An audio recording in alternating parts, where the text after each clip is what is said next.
Hi, I'm Shahar. And I'm Nash, and we're with BuzzBooster.tv. Yeah, you know what we are going to talk about today? What? An email that I got the other day from a Oh, lady. emails. Yeah, emails. Well, this lady, she had worked with some people before, and her email went almost like this. You know, a moment? Cheers. Excuse me. Okay. Sorry. So she went more or less like this. Oh, somebody told me to do a video, and I did a video, and I put it on YouTube, and it didn't work. Then somebody else told me to submit an article, and I submitted an article, and it didn't work. And then somebody told me to do something on Facebook, and I did, and it didn't work. Can you help me? Because nothing works. Nothing works. I've done everything. Nothing works. Yeah.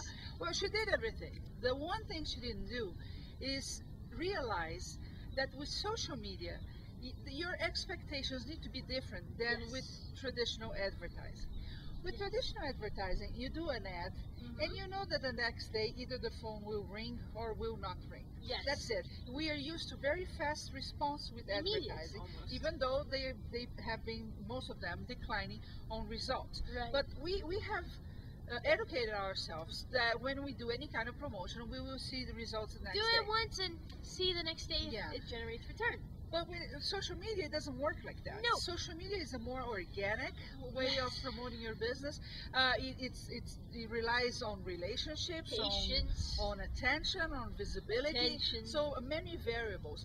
So no one should use Facebook with the same attitude they use advertising. That's right. You need to understand it is a process. It is a process. Sometimes it takes a little bit, even if you do videos on YouTube. We tell people you can get thousands and thousands and thousands of viewers every week, which is true. We can prove with our own show.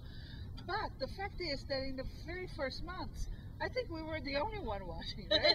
Yes, not even our mums. No, except for mine.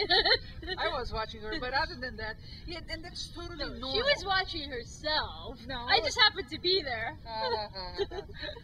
Well, anyway, the beginning is like that. People will not pay attention. No. It takes a little bit of effort, but most of all, you know it. Really, like in the beginning, it's not. You know, nobody cares really. So it takes a while for you to establish some trust, to really catch their attention.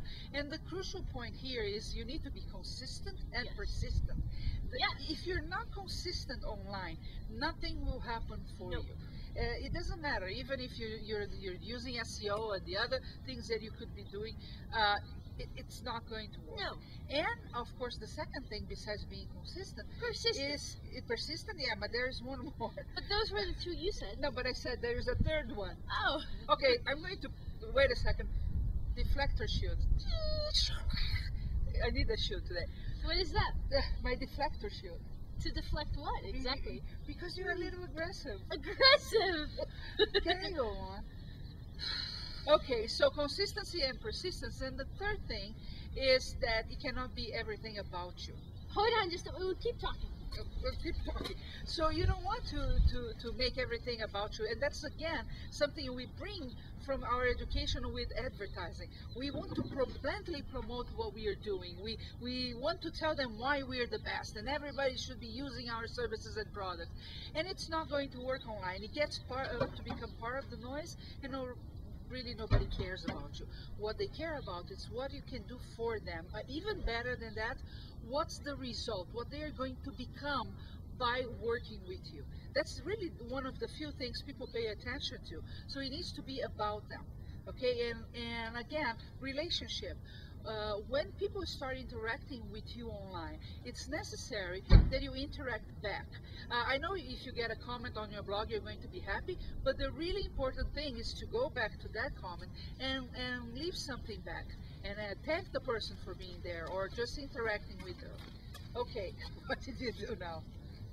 Yeah, she's not going to talk today. Okay, good. So now we are going to give our case study, but I think you cannot give your case study today, right? I'm protesting. Protesting? Watch out! Say the case study. Could you imagine that I had duct tape in my car? Yeah, from geocaching. For geocaching. Okay, so now you So today, in all seriousness, why don't you just call yourself National? In the case study, I forgot. How professional we are. Do you remember? So tell the tool, and then we'll come back to the case study. The tool was SlideShare. Yes. Well, the tool of the day was SlideShare. Basically, it's like YouTube for PowerPoint presentations. Why does it matter to you as a business owner? Well, it's one more venue, one more channel for you to spread your content and find people to come follow you, really to give your business exposure. And so, if you have presentations, informative preferably, you can use it and submit to SlideShare, and it's just another area, another media. It's like YouTube for presentations. Exactly, it's just like YouTube for presentations. It's a very qualified audience that goes there, because yes. usually are business professionals looking to get ideas for their own presentation.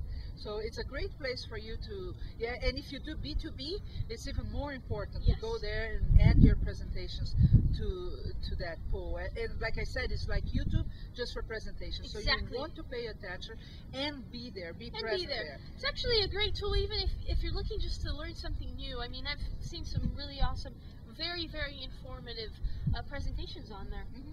And you know, the case study we are going to give today, since we forgot the one we were going to talk about, is another restaurant. But this one was very smart, because the owner knew about Foursquare. Yes. That is a game that you play with your cell phone. So you check in on places and you can give a tip or something about the place.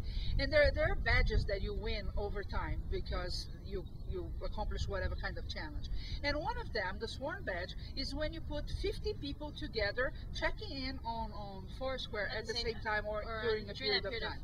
So he said on Facebook that he was going to do a Sworn badge party, and everybody should show up during lunchtime. Yes. Right? And then they all could get the badge. Well, people that play the game, of course, they are competitive, and so they want to get that badge. And in places like here in Utah, that you don't have a lot of people, it's 2 million people in the state only. Yes. It's not that easy to get the badge.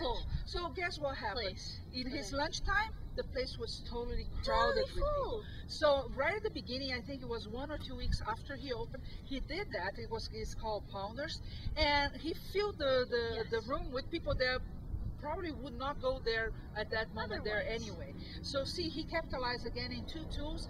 This time Facebook, and it was only his friends, and Foursquare. There is a game you play on the phone. So basically, he thought, well, how can utilize these 2 tools that get a lot of traction, and how can I use it to benefit my business? He did something fun for people who attended, and yet a way for him to get more exposure. Exactly. Really awesome. Yeah. So that's it for today. That's all for today. See you next time.